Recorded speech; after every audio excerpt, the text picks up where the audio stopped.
కేంద్ర ప్రభుత్వం రాజకీయ కక్షలను ప్రతీకార చర్యలను విడనాడాలని భారత జాతీయ కాంగ్రెస్ పార్టీ నాయకులు కోరారు. బుధవారం పార్వతీపురం మన్యం జిల్లా కలెక్టర్ కార్యాలయం వద్ద కాంగ్రెస్ పార్టీ సమన్వయకర్త బత్తిన మోహన్ రావు, జిల్లా ఓబీసీ చైర్మన్ మంగళ దాలినాయుడు, సాలూరు ఇన్ఛార్జ్ గేదెల రామకృష్ణ, ఓబీసీ నియోజకవర్గం ఇన్ఛార్జ్ సిరిసిపిల్లి సాయి శ్రీనివాస్, పార్వతీపురం మండల అధ్యక్షుడు తీళ్ల గౌరీ శంకర్రావు, మామిడి చంద్ర కుమార్ తదితరులు కాంగ్రెస్ పార్టీ అగ్ర నాయకులు సోనియా గాంధీ, రాహుల్ గాంధీ తదితరులపై ఎన్ఫోర్స్మెంట్ డైరెక్టరేట్ చార్జ్ షీట్ ను నిరసిస్తూ నిరసన కార్యక్రమాన్ని నిర్వహించారు. ఈ సందర్భంగా వారు మాట్లాడుతూ కేంద్ర ప్రభుత్వం ప్రతిపక్షంపై ప్రతీకార చర్యను మానుకోవాలని అన్నారు. అభివృద్ధిపై దృష్టి సారించాలని అన్నారు. దేశం కోసం ఆస్తులను, ప్రాణాలను ధారపోసిన చరిత్ర రాహుల్ గాంధీ కుటుంబానిదని పేర్కొన్నారు. నేషనల్ హెరాల్డ్ ఆస్తులను జప్తు చేయడం సరికాదన్నారు.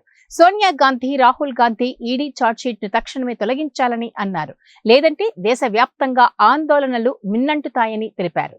కేసులతో, ఛార్జ్ షీట్లతో గాంధీ కుటుంబాన్ని బెదిరించలేరన్నారు. కూటమి పాలకుల పాలనపై దృష్టి సారించాలని అన్నారు. వచ్చే ఎన్నికల్లో కాంగ్రెస్ పార్టీ దేశంలో అత్యధిక మెజార్టీతో గెలుస్తుందని, రాహుల్ గాంధీ దేశ అధినేత కానున్నారని అన్నారు. కార్యక్రమంలో ఆ పార్టీ నాయకులు, కార్యకర్తలు పాల్గొన్నారు.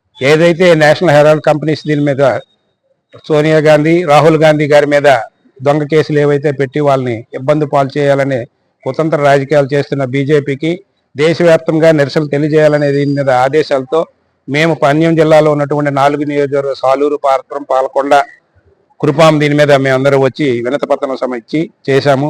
ఇందులో భాగంగా ఏవైతే రాజకీయ కక్ష సాధింపులు చేస్తున్నారో అది ప్రజలంతా గమనిస్తున్నారు.